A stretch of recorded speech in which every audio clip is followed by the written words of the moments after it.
बहादुरी बाहेर पडलेली आहे मतदानासाठी. आणि आपण त्याच्या माध्यमातून सर्व मुंबईकर महानगरपालिकेच्या निवडणूक चालू आहे. जास्तीत जास्त बाहेर वोटच्या तुमच्या जे अधिकार आहेत वोट करून डेमोक्रेसीमध्ये तुमच्या जे अधिकार संविधानामध्ये यूज करा. आणि जास्त लोकांना जिथे निवडणूक चालू आहे आज सगळं जिथे मतदान आहे तिथे मतदान करून डेमोक्रेसीला तुम्ही एक विजयीसारखं तुम्ही संविधानमध्ये सामील व्हा. ताई, आज मतदान प्रक्रिया पार पडते, परंतु काल आणि परवा गेल्या 2 दिवसांपासून मोठ्या प्रमाणात पैसे जे आहेत ते प्रत्येक मतदारसंघात पकडताना आपल्याला पाहायला मिळतात. सत्ताधारी पक्ष असेल किंवा इतर पक्षांकडनं जे मतदारांना आमिष देण्याचा प्रयत्न जे आहे, प्रलोभन देण्याचा प्रयत्न होतं. कशा पद्धतीने या सगळ्या गोष्टीकडे पाहतात?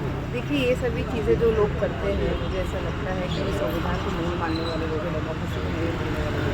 हमने इधर मुंबई में काफ़ी जगहों पे देखा है कि चुनाव को एक फेस्टिवल जैसा सेलिब्रेट करते हुए उसमें जब भी लड़ाई होती है, भले ही ओपोनेंट्स होते हैं, चुनाव को एक दूसरे के सामने होते हैं, लेकिन लगातार लोगों के बीच में जाके जिस तरीके से प्रचार होना चाहिए प्रचार किया गया है.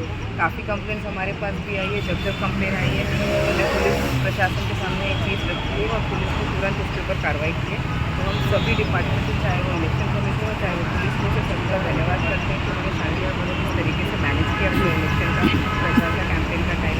और इसी तरीके से वो आज का दिन भी मैनेजमेंट फील भी करते हैं और सारे मतदारों को ये बोलते हैं कि बाहर निकल के ज़्यादा से ज़्यादा अपने अधिकार का इस्तेमाल करिए. और आज का जो दिन है डेमोक्रेसी में एक फेस्टिवल का दिन भी बहुत दिखाई देता है, उसका यूज करिए. ताई, दुबार मतदार होऊ नये याकरता डबल वोटिंगच्या संदर्भात आता ठाकरे बंधूंकडनं कडक ॲक्शन घेण्यात आलेले आहे.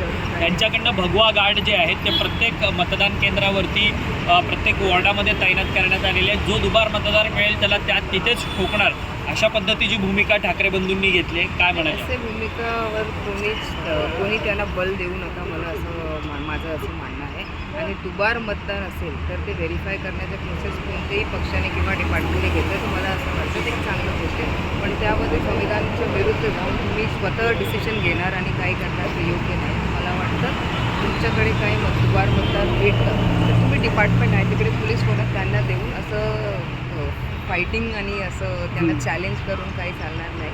प्रोसिजरमध्ये आहे. मुंबईच्या जेव्हा यादी डिक्लेअर करण्यात आली होती तेव्हा आपण बघितलं की खूप मोठ्या प्रमाणे मुंबईमध्ये आम्ही डबल नेमचं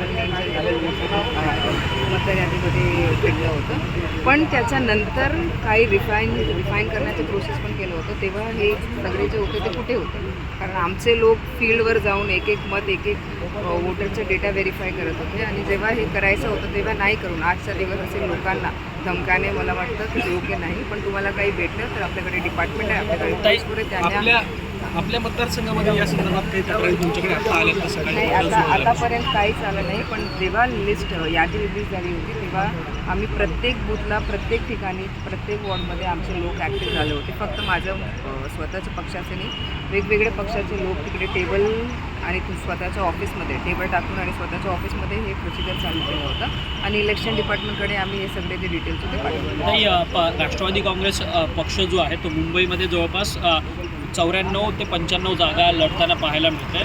तुम्हाला कशा पद्धतीने विजयाचा विश्वास वाटतोय?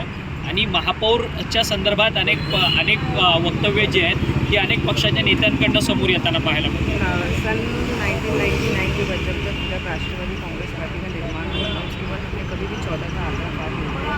लेकिन जिस तरीके से हमने इस वक्त इस समय इस चुनाव में भाग लिया है और जिस तरीके से हमारे कैंडिडेट्स को लोगों का प्रतिसाद है, हमें पूरी उम्मीद है कि हम रिकॉर्ड अपनी ब्रेक करेंगे. और हमें ये भी उम्मीद है कि जिस तरीके से लोगों के बीच में देख रहे हैं जहाँ तक जब चुनाव शुरू हुआ था तो लोगों को ऐसा लग रहा था कि क्लीन स्वीप किसी को मिलेगी, लेकिन वो क्लीन स्वीप तरफ नहीं जाते हुए हम देख रहे हैं जो वो आने वाला है रिजल्ट. और इस तरीके से मुझे लगता है कि राष्ट्रवादी कांग्रेस पार्टी के बगैर महापौर नहीं बनेगा, ये स्थिति आपको. परंतु मुंबईचा महापौर हा मुस्लिम होणार नाही, हा हिंदू होणार, हा मराठी होणार, अशा पद्धतीची वक्तव्य या सगळ्या संविधानानुसार मुंबईचा महापौर मुंबईकर होणार.